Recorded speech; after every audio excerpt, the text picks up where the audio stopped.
Bueno, estamos de nuevo en la casa del Señor, estamos listos para escuchar la palabra del Señor. Por lo tanto, vamos a preparar nuestro corazón, para que esa palabra sea una palabra poderosa, una palabra que penetre, una palabra que haga un cambio en la vida de alguien el día de hoy, como siempre les digo, ¿verdad? Así que únase conmigo primeramente en oración. Ore conmigo. Dios, yo sé que es promesa tuya también de que tu palabra no vuelve vacía. Y hoy yo creo que tú la harás prosperar, que tú la harás, Señor, fructificar en la vida de alguien. Yo sé que sí, Señor. Te doy gracias por eso y desde ahora, Señor, la gloria es tuya. En el nombre poderoso de Jesús. Amén y amén y amén. Gloria a Dios. Recientemente estuvimos celebrando la Semana Santa que llamamos. Y cuando celebramos la Semana Santa estamos recordando la cruz y estamos recordando la tumba vacía. De eso prediqué la última vez. ¿Se acuerdan? La tumba vacía. Pues hoy tengo un tema que tiene que ver con lo que siguió después de la tumba vacía. Estamos dándole un seguimiento en ese sentido al tema. Hoy les voy a hablar el tema de la resurrección y la ascensión de Jesús. Quizás usted ha escuchado más de la resurrección, pero sabe que también después de la resurrección se dio el evento que conocemos como la ascensión, como Jesús subió al cielo. Son tres, de hecho hay tres en la teología, si se lo digo como teólogo, no solo como pastor. Hay tres aspectos claves aquí envueltos. El primero es la resurrección. El segundo es la ascensión, de lo que le voy a hablar hoy. Y el tercero es la exaltación, que también es parte del proceso que pasó después de la cruz. Y ese es el enfoque entonces en esta mañana. Siguiendo entonces ese tema, piénselo. Luego de su resurrección, ¿cuánto tiempo permaneció Jesús en la tierra? Si le hiciera un Biblia trivia, ¿cuántos saben eso? Ahí está en la pantalla. 40 días siguió Jesús. 40 días después de la resurrección. ¿Y qué estaba haciendo en esos 40 días Jesús? Dando testimonio del poder de la resurrección, precisamente. Apareciéndosele a sus discípulos en diferentes momentos, en diferentes lugares, para que no tuvieran duda de que Él resucitó, de que Él volvió, que salió de la tumba. 40 días. Y no es casualidad, ¿verdad? Porque sabe que el número 40 en la Biblia siempre representa algo. Tiene un simbolismo en la Biblia. Y tiene que ver con planes de Dios, con cumplimiento del plan de Dios. Etapas en las que Dios va a completar algo. Como cuando estuvieron los israelitas, ¿cuántos años en el desierto? 40. ¿Cuánto tiempo estuvo Jesús en el desierto orando antes de la crucifixión? 40 días y 40 noches.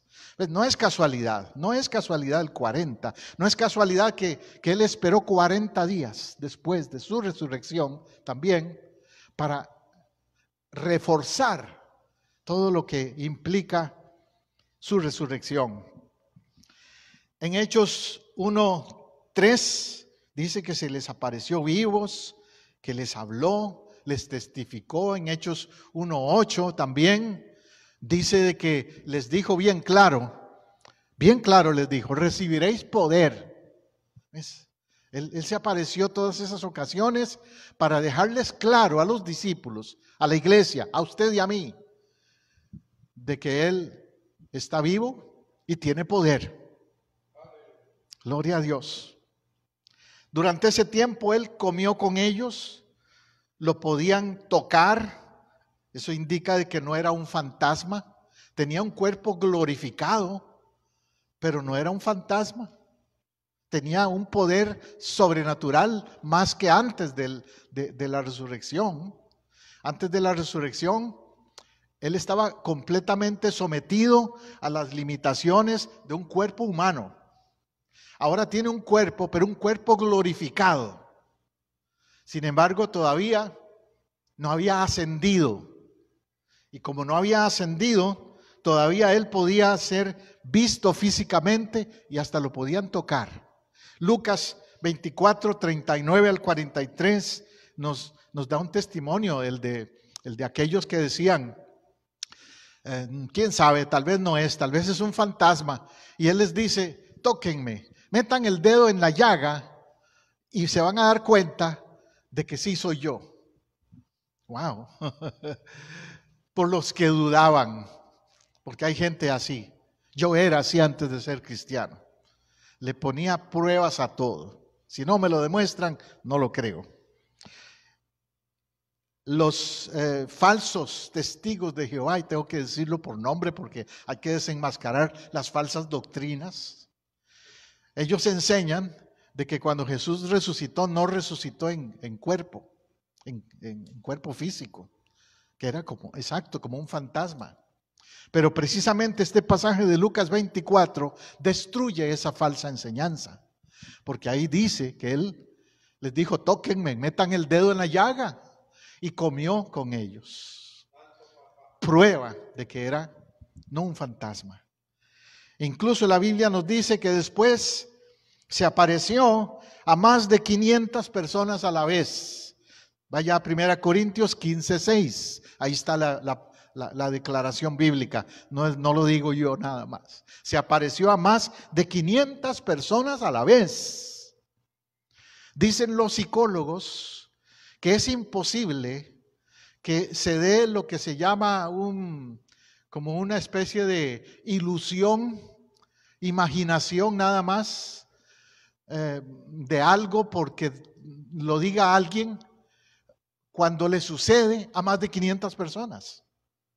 Si le sucedió solamente a María, a Magdalena, a Juan, a Lucas, a unos cuantos de los discípulos, alguien podría aducir ese argumento de decir quizás no resucitó, quizás fue que ellos tenían como tantas ganas de que resucitara, de que pensaban que lo vieron y eran los cercanos a él y por eso pensaban así. Pero, está el otro pero más de 500 personas lo vieron. Más de 500 no van a tener alucinaciones. No. Se cae el argumento. Estoy hablando apologéticamente entonces. Sí resucitó. Sí resucitó. Amén. Entonces, durante esos 40 días se dieron todos esos elementos, pruebas de su resurrección. Después de semejante demostración de su poder, entonces también él empieza a darles instrucciones a los creyentes. Y eso nos aplica a nosotros también. El día 40, como le digo, asciende al cielo. Nos deja la gran comisión. ¿Cuál es la instrucción que nos da? La gran comisión. Lo que está en Mateo 28, 19, 20. Donde le dice a los discípulos, vayan y prediquen, hagan discípulos en todas las naciones. La última instrucción que Jesús dejó fue, vayan y hagan discípulos. No vayan y hagan religiosos, no. No vayan y hagan prosélitos, no. Vayan y hagan discípulos. ¿Por qué? Porque un discípulo es un seguidor fiel. Un discípulo es alguien comprometido con Dios. Un discípulo es alguien que tiene lealtad espiritual. Un religioso no. Un religioso hoy es y mañana no es. Un prosélito es nada más un convencido de la cabeza que cree intelectualmente, pero no hubo un cambio espiritual en su vida. Eso es un prosélito. Pero un discípulo es el que da su vida por el maestro. Es el que va es el que sigue de una manera radical al maestro. Entonces vale la pena que nos preguntemos hoy, ¿soy discípulo? ¿Prosélito? ¿O qué soy? Ojalá podamos decir todos, discípulo. Y nos toca ir y invitar a otros a ser discípulos. La iglesia del Nazareno con la que trabajamos, su eslogan o su lema principal es hacer discípulos semejantes a Cristo en todas las naciones. Ese es el eslogan que usa la iglesia nuestra, la iglesia del Nazareno. Hacer discípulos semejantes a Cristo en todas las naciones. La tarea es esa. Gloria a Dios.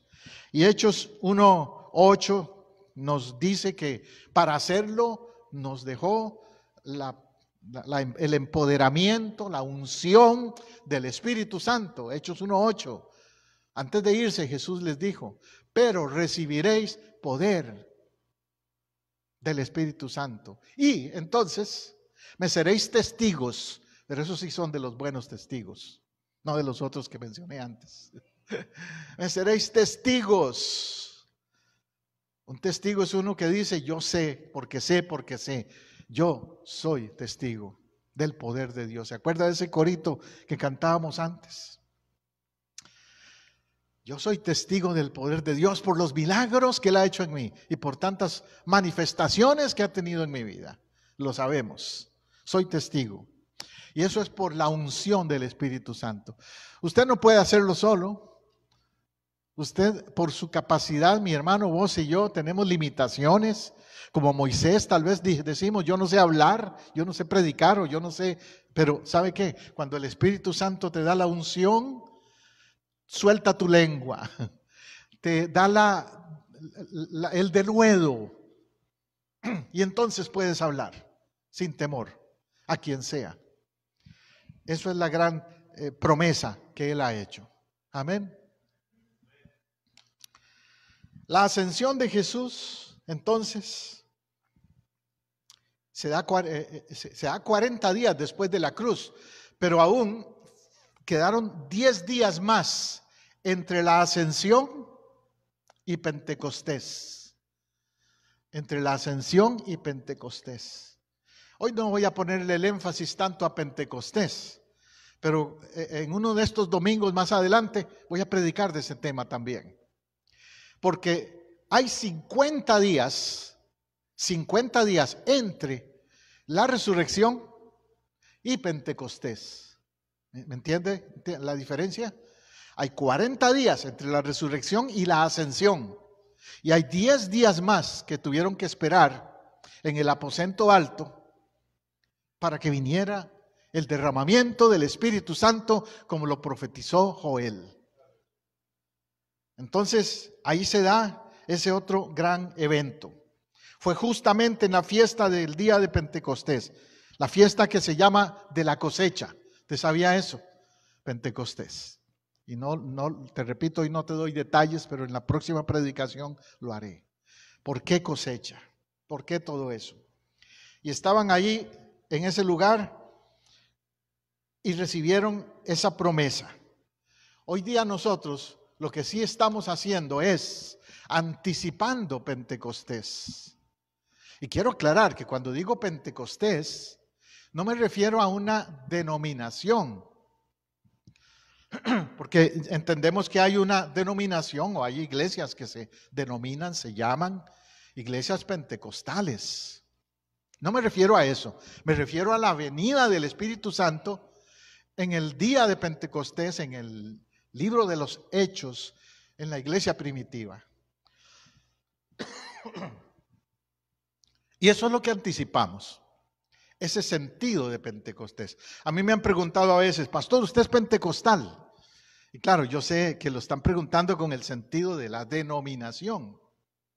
Y yo siempre les digo, no, pentecostal como denominación no soy. Pero pentecostal en el sentido bíblico, sí soy pentecostal. ¿Qué quiero decir? Que yo creo en el derramamiento del Espíritu Santo para la iglesia hoy. Yo no soy de los pastores, ni nuestra iglesia, la iglesia del Nazareno, no enseña de que el derramamiento del Espíritu Santo se terminó allá en la época antigua, que ya no hay derramamiento del Espíritu Santo. No, todo lo contrario. Creemos que el Espíritu Santo sigue activo, de hecho, si no fuera así, la iglesia se cae, se muere. Dependemos del Espíritu Santo. ¿Me entiendes?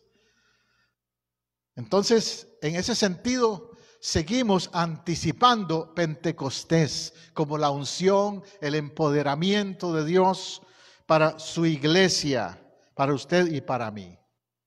Le hablaré más de eso, como le digo, en la próxima predicación.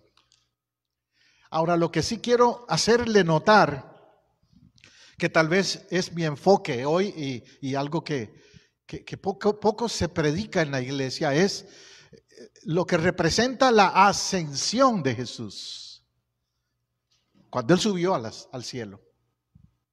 Marcos 16, 19 y 20 dice: y el Señor, después que les habló, gracias, mijo, permítame un momentito.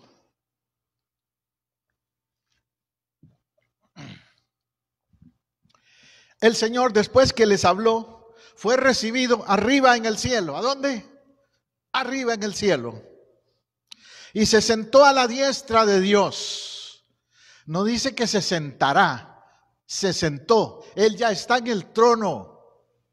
Hoy cantamos un corito, una alabanza muy linda que nos recuerda a eso, ¿verdad? Ven Jesús y toma tu lugar, el trono. Él está en el trono. Y ellos, saliendo, predicaron en todas partes. ¿Qué hicieron ellos? Predicar y salir. ¿Qué nos toca hacer? Salir, predicar. Nos toca eso. Yo siempre he dicho que la iglesia se reúne el domingo para adorar, pero sale para servir, para predicar. Una de las iglesias donde fuimos pastores tiempo atrás, allá en Texas, teníamos un rótulo ahí adentro del edificio, que eran dos rótulos, uno adentro y otro afuera de la puerta. Al menos lo vamos a hacer aquí también. En la parte de adentro decía: entramos para adorar. O sea, cuando usted entraba al templo, leía: entramos para adorar. Y cuando salía, leía al frente también: salimos para servir o para predicar. Porque eso es la iglesia. No es un lugar nada más de venir y cantar un ratito, sino un lugar de equiparnos, de empoderarnos, de llenarnos de la presencia del Señor para derramarla en alguien más, para derramarla en la calle, en las vidas de otros también. Amén. Y dice: y confirmando la palabra con las señales que le seguían. ¿Qué va a hacer Dios con su palabra? La va a confirmar. ¿Usted sabía eso? Que su palabra no vuelve vacía. Mi palabra, mi opinión no es lo que importa tanto, pero lo que yo digo a través de la palabra tiene un peso eterno. Y lo que usted comparte, cuando comparte la palabra con alguien, tiene una influencia, tiene una unción, tiene un impacto en la vida de otros. Y va a ser confirmada, la palabra va a ser confirmada con señales que le siguen. Yo creo en eso. Yo creo que el Señor sigue haciendo eso. Yo creo que el Espíritu Santo sigue haciendo eso. Confirmar su palabra y con señales. Hay señales de sanidad, hay señales de liberación, hay señales de restauración de vidas, hay señales de cambios, de fruto en la vida de alguien, cosa que por eso algunos dicen: mira, aquel que era así, era así. O aquella que hablaba así o hablaba de esta manera, o se vestía así, o tenía esas malas mañas, y mira ahora cómo es. ¿Por qué? Porque Dios trabaja en la vida de las personas y hace cambios. Amén. Bueno, Lucas 24, 50 al 53, nos continúa hablando de esta historia y dice, y los sacó fuera hasta Betania y alzando sus manos los bendijo. A mí me encanta ese estilo de Jesús de orar, de ministrar. Jesús oraba siempre haciendo, ¿qué dice ahí? Alzando sus manos, levantando sus manos. Es decir, Él no le daba pena que me están viendo, que aquí, que alrededor, quién me ve orando, quién me ve. No nos debe dar pena. Alzando sus manos, los bendijo. ¿Qué les dio? Bendición. ¿Qué nos toca dar a otros? Bendición. ¿Cuántas veces usted bendice a otros? Especialmente a sus hijos, a su esposo, a su esposa, a su cónyuge. Bendígales. No seamos de esos que se viven quejando nada más. Como una mujer que siempre nos decía, pastor, es que mi esposo es un mal amansado. Mal amansado. Yo le decía, hermana, usted lo está atando. Usted está declarando que él es un mal amansado. ¿Por qué no declara, él es un hijo de Dios que está en proceso de restauración? Algo va a pasar con él. Los bendijo. Y aconteció que bendiciéndolos se separó de ellos y fue llevado arriba al cielo. Estamos hablando de la ascensión. Fue llevado arriba al cielo. Ellos, después de haberle adorado, ¿qué hicieron ellos? Lo adoraron. ¿Qué nos toca hacer? Adoradores. Antes y ahora. Cuando Jesús estaba con ellos, lo seguían, lo adoraban, pero al verlo partir al cielo, con mucho más razón, lo adoraron. Porque dijeron, esto no es humano, esto es sobrenatural. Lo adoraron. Hay algunas personas que cuestionan, hablando de apologética. Hay quienes dicen, no, Jesús no era Dios, porque nunca Él dijo que Él era Dios. Él lo dio a entender muy claramente muchas veces, pero una de las evidencias de que Él era Dios es que Él permitió que le adoraran. Jesús no hubiera permitido que le adoraran si solo hubiera sido un buen hombre, un buen profeta, no. Pero Él permitió que le adoraran. Y aquí en su último momento, antes de partir, al subir al cielo, dice que le adoraron. No hay duda entonces de su divinidad.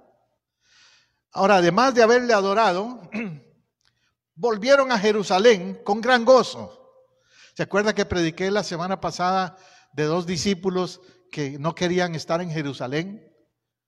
Se fueron a Emaús, venían huyendo de Jerusalén por todo lo que había pasado en Jerusalén y no querían estar en ese lugar donde crucificaron a Jesús.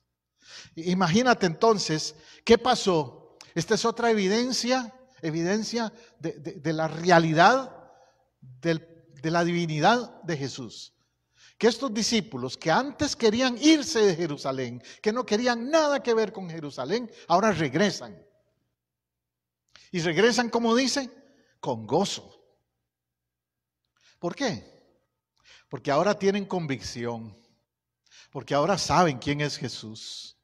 Y ahora no les da temor volver a Jerusalén. A ese lugar difícil que era Jerusalén y que sigue siendo un lugar difícil para el que es cristiano. No es fácil. Pero ellos regresan. Y ahí dice que estaban siempre en el templo alabando y bendiciendo a Dios. Amén. Aleluya. Nada los detuvo. Nada detiene la alabanza. Estaban siempre en el templo alabando y bendiciendo a Dios. Nada detiene la alabanza. La persecución, las críticas que tenían ellos en Jerusalén, con todo y eso, volvieron y estaban en el templo alabando. ¿Qué estamos haciendo hoy aquí en el templo? Hoy estamos en el templo, alabando. Y si nos persiguieran por eso, seguimos alabando. Porque sabe, usted y yo somos privilegiados o bendecidos de vivir en un país donde todavía podemos hacerlo con libertad. Pero hay países en África, hay países en Asia, hay países en América Latina inclusive, Ahorita en Nicaragua, por ejemplo, este presidente está prohibiendo los cultos en las iglesias y todo lo que tenga que ver con religión. Los hermanos de Cuba saben de eso también. ¿Me entiendes? Donde no puedes hacerlo con la libertad con que vos y yo lo hacemos aquí. Pero nada nos detiene. Nada. ¿Y qué es? ¿Por qué? ¿Por qué? ¿Qué pasa? ¿Qué es el motor? ¿Qué mueve a los discípulos a ser así? El saber que Cristo resucitó y que ascendió al cielo y que volverá. Ese es el motivo, la razón. Es una separación temporal, pero con gozo. Sí, desde que Jesús se fue al cielo, subió en las nubes. No lo vemos físicamente, pero sabemos que volverá. Volverá. En el libro de los Hechos dice que ellos lo vieron ascender. Y que el ángel que se apareció ahí les dice: Galileos, varones Galileos, que están mirando al cielo. No les dijo que están ustedes pensando, sino que están mirando, literalmente. Así como lo habéis visto ascender, así lo vas a volver descender un día también, en las nubes igualmente. Todas las sectas falsas que predican falsas doctrinas respecto a la segunda venida de Cristo han cometido el error de decir fechas. Que vino en 1914, viene Cristo, dijo Carlos Russell, fundador de los Testigos de Jehová, por ejemplo. Vino 1914 y no se apareció Jesús en las nubes. Entonces dijeron: es que no vino en las nubes literalmente, se apareció de una manera espiritual y solo los que tienen discernimiento espiritual pudieron verlo. Qué bonita excusa, qué bonita interpretación, ¿no? Para salirse de la mentira original. Cuando alguien dice una mentira, tiene que agregar otra y otra y otra para poder tapar la primera mentira. Eso pasa. Esa doctrina es falsa. Jesús no ha venido físicamente, como algunos pretenden decir. Y no sabemos la fecha y la hora. Él mismo le dijo a los discípulos, ahí en Hechos 1, en el contexto que hemos leído hoy, ellos le preguntan: Maestro, ¿y cuándo serán estas cosas? Y él les contesta: no les toca a ustedes saber los tiempos y las sazones, les dijo, o las temporadas. Jesús no quiso dar fechas, porque entonces, claro, hay mucha gente. Es como cuando usted, digamos, va a venir alguien si usted tiene una empresa y va a venir un inspector a la empresa. ¿Qué hace usted? Si usted sabe la fecha, ese día todo está inmaculado, todo está perfecto en la empresa ese día. Pero es solo porque ese día viene el inspector. Ahora, si usted no sabe cuándo viene el inspector, usted tiene que estar todos los días preocupado por tener en orden su empresa, porque en cualquier momento se aparece el inspector. Así, por ese propósito es que el Señor Jesús no dejó una fecha, porque Él quiere que cada día estemos como que si Él viniera hoy. Yo no sé si Él viene hoy, o mañana, o dentro de 50 años, pero yo tengo que vivir hoy como que si Él viniera hoy. Amén. Esa es la actitud correcta de cada cristiano.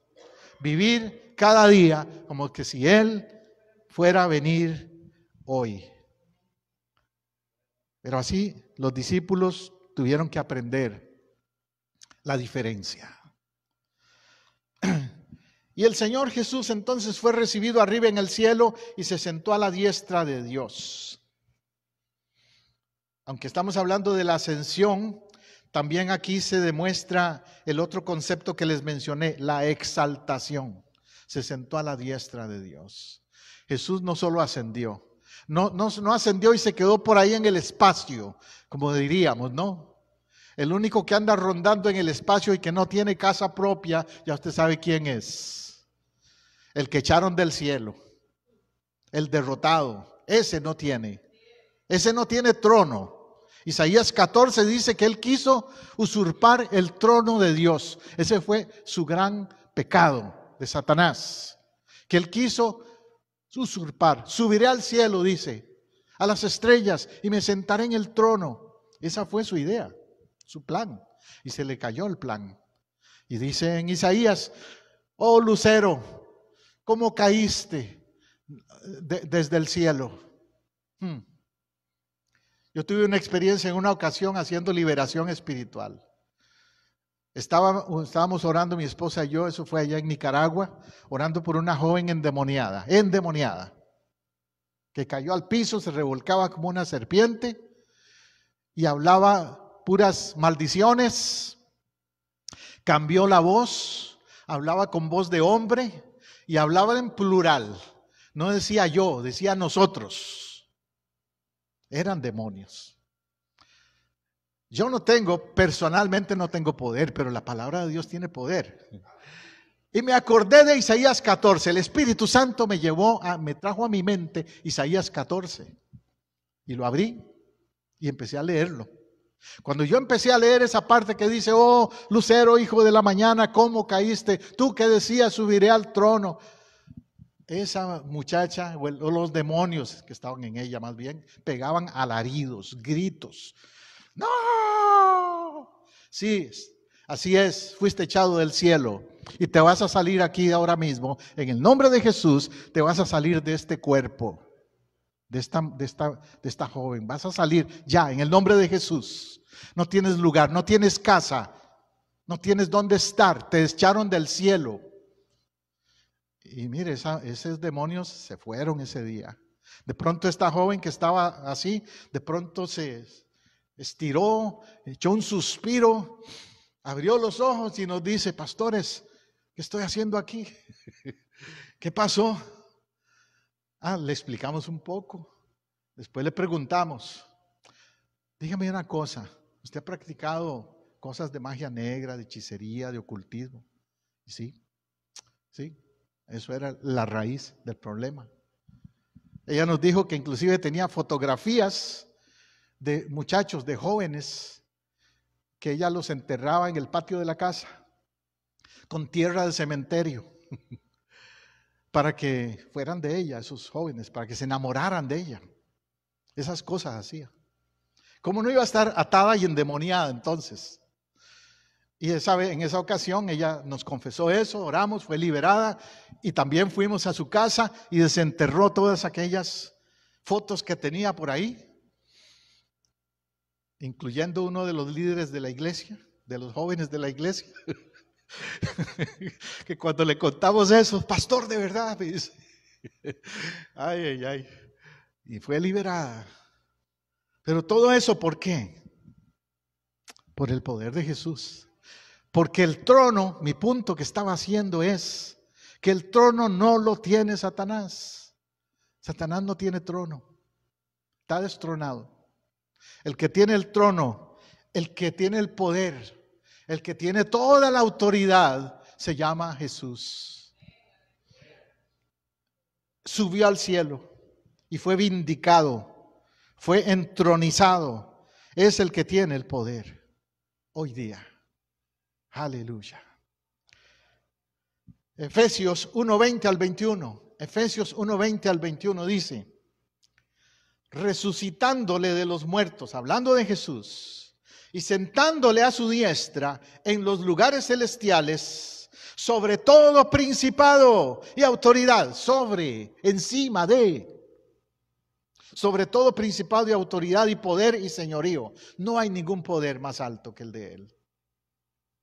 Y sobre todo nombre que se nombra, no solo en este siglo, sino también en el venidero. Gloria al nombre de Jesús entonces. Gloria al nombre de Jesús. Ese nombre que es sobre todo nombre. Se cuenta otra anécdota de esto de ocultismo y espiritismo. Eso sí no me pasó a mí, pero leí del testimonio de un joven que iba mucho a visitar a una espiritista.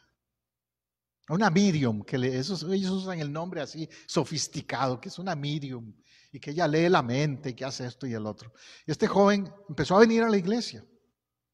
Y le pregunta al pastor, pastor, ¿será malo que yo vaya a visitar a esta mujer que me ha dicho cosas? ¿Qué te ha dicho? Ah, no, esa mujer me ha dicho cosas hasta de mi infancia que nadie la sabe. ¿Cómo es que ella la sabe? Cosas que solo mi mamá y mi abuelita sabían y ella me las dijo. ¿Y sabe qué le dice el pastor? Pues no te sorprendas. ¿Sabes que los demonios existen antes de que existiera tu abuelita? Y que ellos saben todo de ti y de tu abuelita. Entonces ellos pueden decir fácilmente a través de una persona poseída como esa Miriam, decir cosas así, pueden. Ah, pastor, pero es que no sé. Bueno, haz una prueba. Si no crees, haz una prueba, le dice el pastor. Cuando vayas donde ella, vaya una vez más, nada más, para que haga esta prueba. Cuando ella esté concentrada, que te va a decir cosas, pregúntale, ¿usted confiesa que Jesucristo es el Señor y es el nombre que es sobre todo nombre para salvación? Pregúntale a ver qué te dice. Y este joven fue donde la mujer esta, Miriam, espiritista, y cuando estaba concentrada ella, que ya le iba a decir cosas de lo que siempre le hablaba, ¿no? Y que después le cobraba su buen dinero, por cierto. La cosa es que cuando estaba así, le dice, usted confiesa que Jesucristo es el Señor y que su nombre es sobre todo nombre. Esa mujer cayó patatús para atrás. Cayó para atrás, gritando. ¡No! Y tapando de los oídos. ¿Por qué? Eran demonios. Y los demonios no resisten el nombre de Jesús. No resisten el nombre de Jesús. ¿Por qué? Porque Él, como dice aquí en Efesios 1, 20, 21, Él está sobre todo principado, sobre toda autoridad, sobre todo señorío. Tiene todo el poder. No les tenga miedo por eso a los demonios. No. Téngale miedo a sus debilidades pecaminosas, porque eso es lo que se aprovechan los demonios. Pero no le tenga miedo al poder de los demonios, porque mayor es el que está en nosotros que el que está en el mundo. Filipenses 2:9 dice, por lo cual Dios también le exaltó hasta lo sumo y le dio un nombre que es sobre todo nombre, para que en el nombre de Jesús se doble toda rodilla. Eso es, en la teología lo llamamos la exaltación. Hablamos de la resurrección, hablamos de la ascensión, pero también tenemos que hablar de la exaltación. Y hoy le estoy compartiendo entonces ese tema tan importante. Podemos estar seguros entonces de que Él ascendió y volverá. Después de la exaltación, el otro paso que sigue es que Él volverá. Cristo viene. Maranata. En el griego los cristianos se saludaban unos a otros antiguamente cuando se veían unos al otro. Maranata. ¿Sabe qué quiere decir? Jesús viene. Así como hoy día nos saludamos a veces. ¿Cómo estás? Chévere. Los costarricenses decimos pura vida. Tuanis. Pero ahora no decimos eso. ¿Qué decimos ahora? Maranata. Maranata. Ese es el saludo cristiano. Maranata. Volverá. Volverá. Gloria al nombre de Jesús. Como decía nuestro amado y recordado predicador Gille Ávila, él siempre predicaba de que Jesús viene. Y él predicaba y decía, Cristo viene, cabezón, arrepiéntete. Porque es verdad, necesitamos dejar de ser tercos, necios y no entender que Cristo viene pronto, viene pronto. Señales se están cumpliendo. No sabemos la fecha, el día, la hora, pero sí hemos visto las señales cumpliéndose de su segunda venida. En alguna de mis predicaciones más adelante le voy a predicar de ese tema. Señales de la segunda venida de Cristo. Conclusión, Juan 16:7. Pero yo os digo la verdad, os conviene que yo me vaya. Qué interesante que Jesús dice, les conviene que yo me vaya. Ellos no querían que se fuera. ¿Quién quiere que se vaya alguien que ama? Ellos lo amaban y querían que estuviera permanentemente con ellos ahí, pero Jesús les dice, les conviene que yo me vaya. Y hay un porqué. Porque si no me fuese, el Consolador no vendría a vosotros, mas si me fuere, os lo enviaré. ¿Y quién es el Consolador? El Espíritu Santo. Ese es otro de los títulos que se le da al Espíritu Santo, el Consolador. ¿Por qué? Porque Él consuela. Porque el Espíritu Santo en verdad esa es su función, darnos consuelo en medio de cualquier situación en la vida. Y Jesús dice, les conviene. Ahora, Él dice, lo enviaré, porque cuando dijo eso no había sucedido Pentecostés. Pero después de Hechos 2, se cumple esa promesa. Ya le digo, le voy a predicar de eso en los próximos domingos. Hechos capítulo 2. Por lo tanto, el hecho de que el Espíritu Santo descendiera en el día de Pentecostés es una evidencia clara de que Jesús había ascendido al cielo. Así lo entendieron los apóstoles. Ellos entendieron eso. Al venir esa manifestación del Espíritu Santo en Pentecostés, ellos dijeron, es cierto, todo lo que el Señor dijo es cierto. Él fue y no nos dejó solos. Ahora envió al Consolador. Vos y yo tenemos al Consolador cerca. Por eso siempre los cristianos oramos muy repetidamente mencionando al Padre, al Hijo y al Espíritu Santo. Porque son el mismo Dios, pero son las funciones lo que los diferencia. El Padre es nuestro creador. El Hijo es nuestro redentor, su función. Y el Espíritu Santo es nuestro consolador. Esa es su función. Y ellos lo entendieron en ese tiempo. Hechos 2, 32, 33 dice, a este Jesús resucitó Dios. Al Jesús humano, el Dios Padre lo resucitó. De lo cual todos nosotros somos testigos. ¿Qué somos? Testigos. Usted y yo también. Así que exaltado a la diestra de Dios. Ahora está como exaltado a la diestra de Dios. No hay nadie más alto que Él. Una vez, recientemente, fue en un evento deportivo que a un atleta le preguntaron que a quién le daba el reconocimiento por el logro deportista que él tenía. Y él dijo, al que está más alto que todos, a Dios, a Jesucristo. Él es digno de todo alto honor. Exaltado a la diestra de Dios. Y habiendo recibido del Padre la promesa del Espíritu Santo, ha derramado esto que vosotros veis y oís. Hoy lo estoy anticipando, pero lo voy a desarrollar más en la otra prédica, como te digo. Hoy les dice, han recibido esto que ahora ustedes ven, la promesa del Espíritu Santo. Vamos a hablar de eso después. ¿Qué significa esa promesa? Hoy cantamos, una de nuestras alabanzas fue el del pacto, el nuevo pacto, la promesa. Eso tiene que ver con ese sentido. En resumen, concluyendo entonces, resucitó, ascendió, está exaltado y volverá. 4 columnas de la fe cristiana.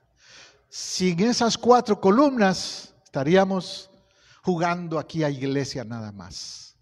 Pero como es verdad que resucitó, como es verdad que ascendió, como es verdad que está exaltado, también es verdad que volverá. Vamos a orar. Hemos hablado, Señor, hoy de la obra tuya, lo que tú has hecho, todos esos momentos poderosos de manifestación. Todos pensaron que en la cruz todo había terminado, pero no. Vino tu resurrección. Y esa resurrección determinó el destino de la iglesia que somos nosotros. Hoy, Señor, volvemos a confesar que tú vives, pero también subiste al cielo, has sido ascendido y exaltado, estás en el trono. Y estás allí, Señor, para interceder por nosotros. Estás allí para dar desde lo alto dones espirituales a tu iglesia. Para empoderarnos, para ayudarnos a vivir en victoria como iglesia. Y personal, individual, cada uno de nosotros. Nos acercamos a tu trono de gracia hoy, Señor. Por eso, con fe, con seguridad de que tú estás ahí. Y anticipamos que volverás, que volverás. Es parte del plan, es parte de tu plan. Mi hermano, mi hermana, si tú crees y confiesas esas verdades, hoy tú eres parte del plan. Dios te está incluyendo en su plan maravilloso. Santo eres, Señor. Nombre sobre todo nombre. Nombre sobre todo nombre. Te exaltamos, Jesús. Aleluya, aleluya.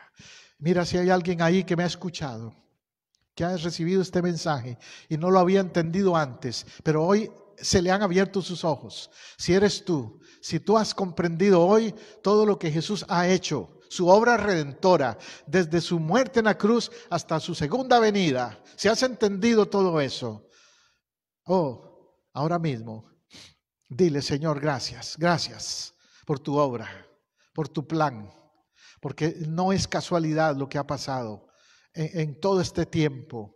Tú estás, Señor, obrando, tú estás obrando, completando tu plan. Y yo quiero, dile, Señor, yo quiero ser parte de esa iglesia redimida. Ser parte de los que se van contigo cuando tú regreses. Que así como te vieron irse, unos cuantos nada más, cuando tú vengas y sean miles los que van a ascender contigo en el arrebatamiento, Señor. Yo quiero estar allí. En el nombre tuyo, Jesús, oramos. Gracias. Amén y amén y amén. Para usted que nos ha visto y seguido a través de nuestras redes, en Facebook, en YouTube y otros medios, escríbanos, déjenos saber de cómo le ha bendecido este mensaje. Pastor José Abriel, Pastora Teresa, desde Casa del Rey, Iglesia del Nazareno, en Apopka, Florida, le bendecimos. Hasta el próximo domingo.